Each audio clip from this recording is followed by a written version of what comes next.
Hi all, today 7th July 2026 morning ஒரு level நம்ம கொடுத்துருந்தோம். அந்த லெவலை பேஸ் பண்ணி தான் இந்த ட்ரேடு நடந்துகிட்டு இருக்கு. ஸோ டுடேவோட பிவோட் லெவல் கொடுத்தாச்சு 24,444 அப்படின்றது ஃபியூச்சரோட கான்ட்ராக்ட். இது நிஃப்டியோட ஃபியூச்சரோட கான்ட்ராக்ட். R1 போகிறதுக்கு இவ்வளோ பாசிபிலிட்டி 76% அண்ட் R2 போகிறதுக்கு 33% ப்ராபபிலிட்டி அண்ட் R3 போகிறதுக்கு 12% ப்ராபபிலிட்டி. அப்போ எந்த சைடு ப்ராபபிலிட்டி அதிகமாக இருக்குது அப்படின்னு பார்த்தீங்கன்னா பிவோட்டுக்கு மேலே போச்சுன்னா 24,549 போயிட்டு ரீச் ஆகும் அப்படின்னு இருக்கும். அதுக்கப்புறம் விப்ராசி லெவலை பேஸ் பண்ணி நம்ம எப்படி அப்படின்னு பார்க்கலாம். ஸோ இன்னைக்கு மார்க்கெட்டு ஒரு கேப் அப்பில் ஓப்பன் ஆச்சு. ஓப்பன் ஆனோன்னே இந்த மார்க்கெட்டுக்கு நாங்கள் இங்கே ஒரு பிக்கில் லைன் போட்டிருக்கோம் பார்த்தீங்களா, இந்த லைன் வந்து 24,495. இதை பிரேக் பண்ணால் மட்டும்தான் கீழே வரும். எங்களோட ஃபார்முலா படி இது பிவோட்டோட 162 அண்ட் லெவல் வந்து இங்கே சேஞ்ச் ஆயிடுச்சு. ஸோ இங்கே மார்க் பண்ணி காமிக்கிறேன். 127, 162 இந்த ரேஞ்சுக்குள்ளே இருக்கிறப்ப நாம் எடுக்க மாட்டோம் ட்ரேடு.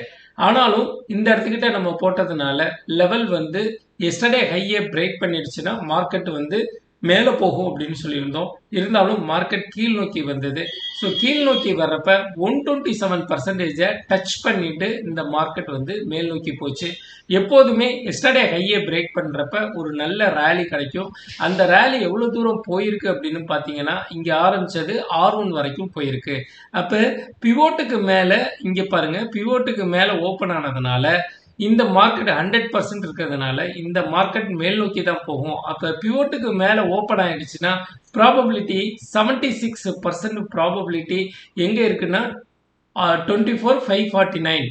ஸோ அதை போய் ரீச் அடிக்கும். 24,549 இங்கே இருக்குது பார்த்தீங்களா, இந்த லெவலில் போயிட்டு ரீச் பண்ணும் அப்படிங்கிறது 76% ப்ராபபிலிட்டியை இங்கே போட்டிருக்கோம். ஸோ அதை போய் ரீச் ஆகிடுச்சு.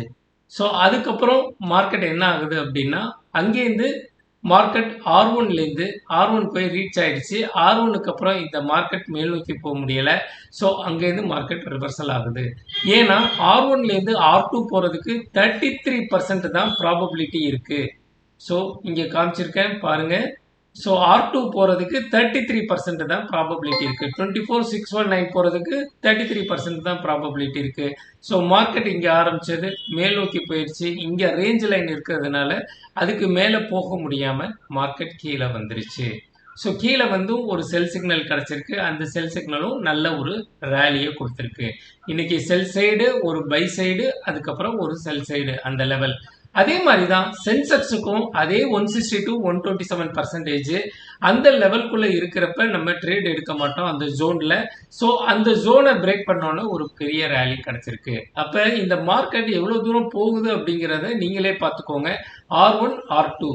அப்போ இந்த மார்க்கெட் R1 அடித்தோன்னே இந்த இடத்துல 200% இருக்குது. அதை நான் முன்னாடியே மார்க் பண்ணி வச்சாச்சு. இந்த 200% வந்து அடிக்கும் இந்த மார்க்கெட் அப்படின்னு சொல்லிட்டு கரெக்டாக அந்த இடத்துக்கிட்ட போயிட்டு டச் பண்ணிவிட்டு திருப்பி R2க்கு போக முடியாதனால திருப்பி கீழ் நோக்கி வந்துருச்சு. கீழ் நோக்கி வந்து திருப்பி அதே 127 மார்னிங் எடுத்த அதே சப்போர்ட்டில் திருப்பி வந்து நிற்கிது. ஸோ இந்த இடத்துக்கிட்ட பிங்க் கலர் லைன் வந்ததுனால இதுக்கு மேலே மார்க்கெட் போக முடியாமல் கீழ் நோக்கி வந்தது. ஸோ நீங்கள் ஒரு லெவலை கற்றுக்கிட்டால் மட்டும்தான் நீங்கள் சக்ஸஸ்ஃபுல்லாக ட்ரேடராக ஆக முடியும். ஸோ இன்றைக்கி ஓவரால் நம்ம எவ்வளோ பர்ஃபார்ம் பண்ணியிருக்கோம்னா 13,195 எடுத்திருக்கோம்.